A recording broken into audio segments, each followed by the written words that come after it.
What is going on, everyone, and welcome back to the channel. I hope you're all doing well. Today I've got for you 4 revenge stories which you're going to love. Let's not waste any time. Sit back, relax, make sure to subscribe to my channel on whatever platform you're on if you do go on to enjoy these 4 stories.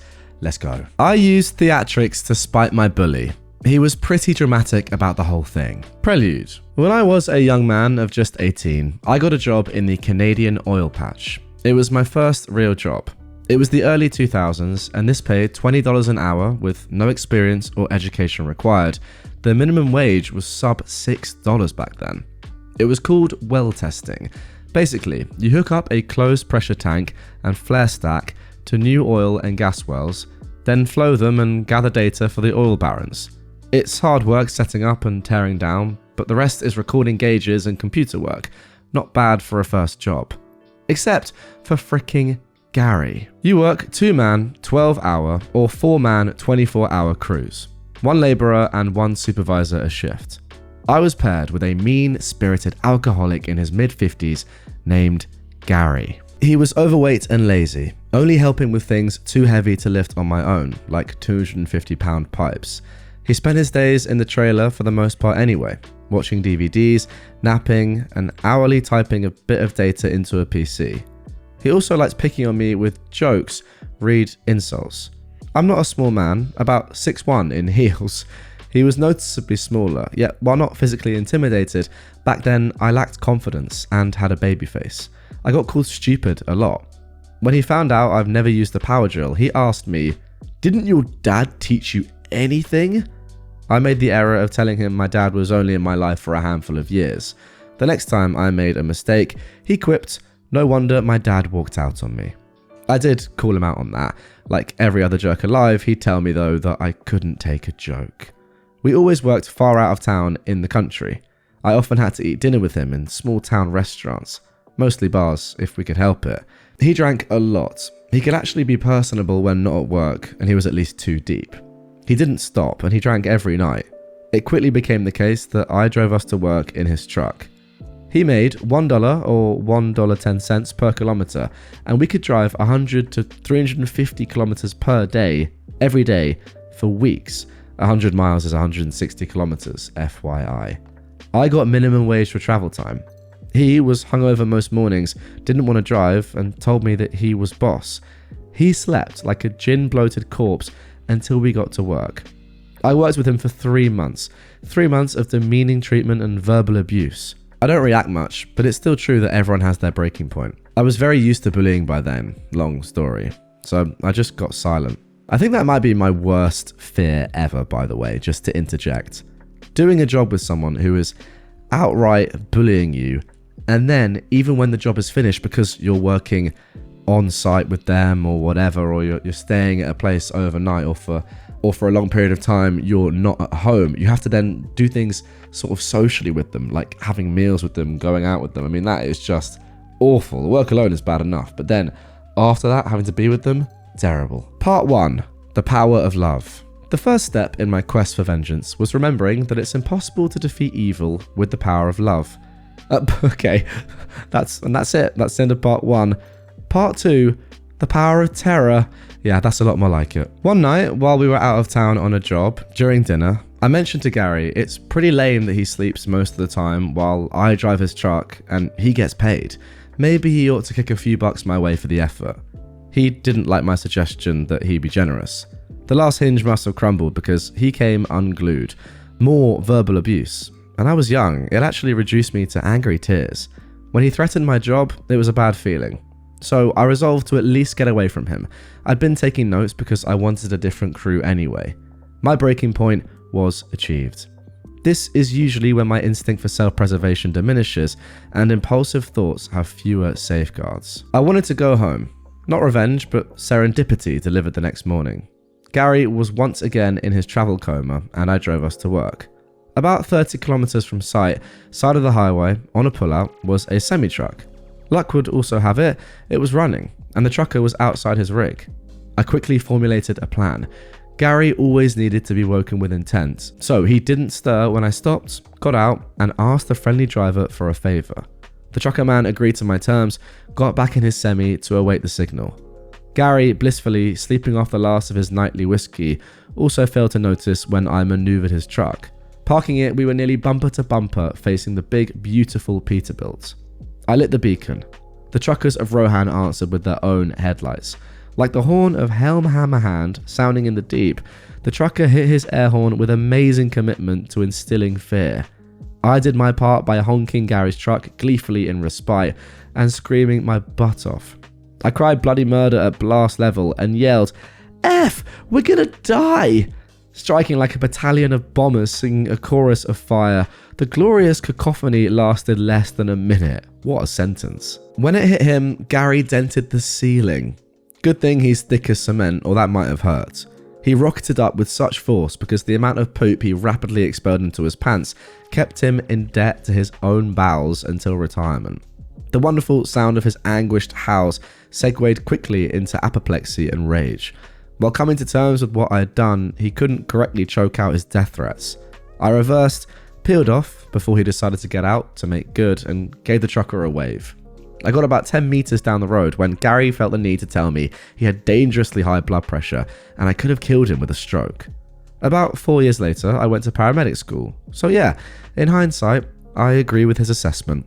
Sucks for him that at 18 I legitimately had no idea what a stroke was. What would I even do? Probably ignore him like they did with Stalin. I think he was just extra hungover or being lazier than usual by pretending half his body was paralyzed. Dead. I started laughing and told him he should probably calm down then. I said, "Can't you take a joke?" He kept making incomplete threats and I just couldn't stop laughing, making it even funnier when he wouldn't shut up. Don't feed it, Gary. I love ugly laughing at angry people. I was a hyena. He was fighting the urge to kill me and the desire to not stroke out simultaneously. The struggle was real. It took about 20 minutes more to get to site. That dance continued the whole time. I even asked him if that was his normal shade of red. Arriving, he ordered me to get out, said I was fired, then stomped off to go and call the company owner. Whatever. I had intermittent chuckles and smoked cigarettes while savouring my Pyrrhic victory for the 4 hours it took the company owner to come and pick me up. It was a medium-sized business, about 100 employees. He was the GM as well. I got some details. Gary wanted to involve the cops for attempted murder. Boss, though, dissuaded him. Gary told one heck of a tale that left me looking like Satan, so I told him all about the necessity of Gary's punishment on the way back to the city. He had a good chuckle about it. He was actually a decent guy. I worked for him until I went back to school. I got moved to a different crew where I could be the lone sociopath. And that's about it. I did though get some street cred with the rest of the boys at the company. What a great start to the episode. It's a classic prank, isn't it? You've probably seen it a million times on social media, on YouTube, waking somebody up when they think they're about to get smashed by a car or involved in some sort of traffic accident. Normally it's when you're behind like I don't know what you even call it, a car moving vehicle. Let me know in the comments what that's actually called. But where cars are actually facing the other way on a moving van or lorry or whatever it is. So it looks like they're coming towards you when actually they're not. But this is like another level. This is somebody else actually getting involved with this and putting the prank. It's brilliant. Just so good. Also, as I said during that, I cannot imagine working with somebody like this day in, day out and then having to spend your evenings with them. Awful. Well done for doing this and then getting moved to a different crew. Now for our next story of revenge. Lock my funds because of your mistake? Have your bank's social media ruined? For some reason, God knows why, I thought I'd trust a very small and local credit union with some of my money.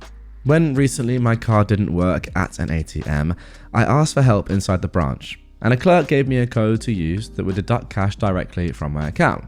This is a feature the bank has. I wasn't having special treatment. Fast forward a few days. It seems the bank system flagged my account for review because of some accounting error being late to deduct my balance. I didn't go into my overdraft or anything. It was just a minor mistake from their side, and still, for over a month, all my funds were locked, and whenever I'd call my bank support, I was given snarky responses, sometimes even hinting that they didn't like my foreign-sounding last name. Wow.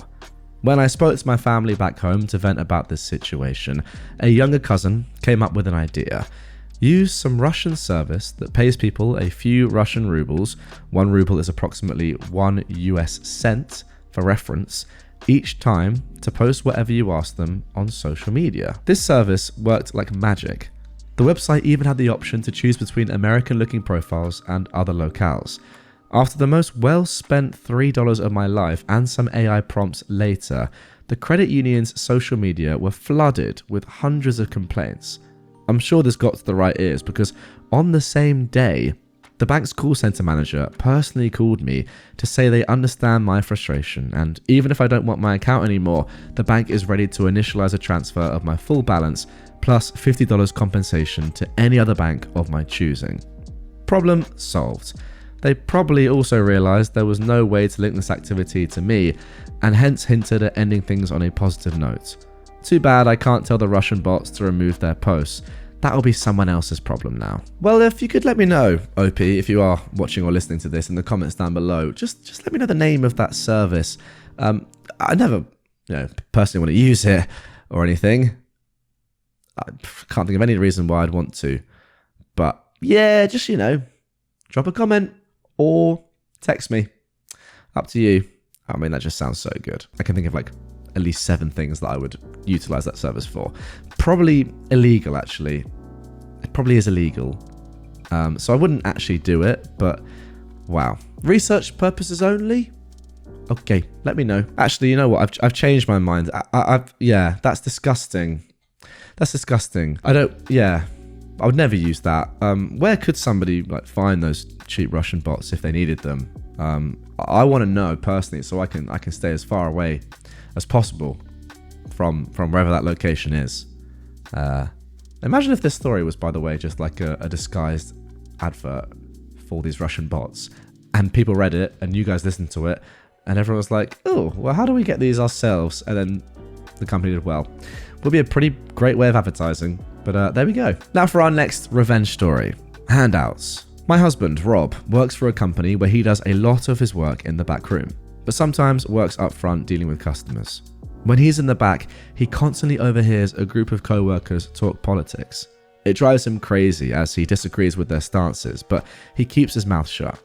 The other day, these co-workers were talking about people losing their SNAP benefits. They were saying things like they were getting handouts, they just want free stuff, they don't want to work, etc. No sympathy from them at all. Now I'm just going to look up what SNAP benefit stands for. It's a Supplemental Nutrition Assistance Program. Like the food stamp program in the US. Okay. Anyways, we had tons of leftover Halloween candy and we didn't want it around the house. So Rob said he would take it to work. He put it in a big bowl and off he went. He told me later that when he put the bowl down, the co-workers saw it and they said, "Ooh, candy," and started to make their way towards it. But Rob grabbed the bowl and said, "Oh, I would offer it to you, but I know you don't believe in getting handouts." So he put the candy up front for the customers. The co-workers were fuming. I love my husband. There we go, a legendary move from your husband, OP. Very simple, very effective. I mean, the stuff his co-workers were saying is pretty disgusting, right? So just food stamps not being a thing for people anymore that need them or may die. Yeah, pretty nice thing to say. They don't want to work, they just want free stuff. Great, what a way to think about homeless people or people that just don't have enough money. Not just homeless people, by the way, but you know what I mean. Everyone is entitled to use a food bank, and if they need to, they should, without having people like this say they're just looking for handouts. My boss asked me to falsify reports. I let her sink herself. I work at a mid-sized company where I'm responsible for preparing internal reports. My boss, who's been under a lot of pressure lately, recently asked me to adjust some numbers to make our department look better. It wasn't a blatant order to lie, but the implication was clear. Fudge the data. I knew it was unethical and could backfire badly on everyone. Instead of confronting her or outright refusing, I decided to play it smart. I completed the report accurately and submitted it up the chain, CCing her and making sure everything was properly documented and timestamped. I saved all relevant emails and messages just in case. Sure enough, leadership noticed the numbers didn't match what my boss had previously promised. When questions started coming in, she tried to throw me under the bus, claiming I misunderstood her instructions. But everything was there in writing. I had the emails, the original data, the final report, everything. Once I shared the records with HR, it was clear who was lying. Later, she was gone. Officially, she resigned, but everyone knew it wasn't voluntary. I didn't raise my voice or make a scene.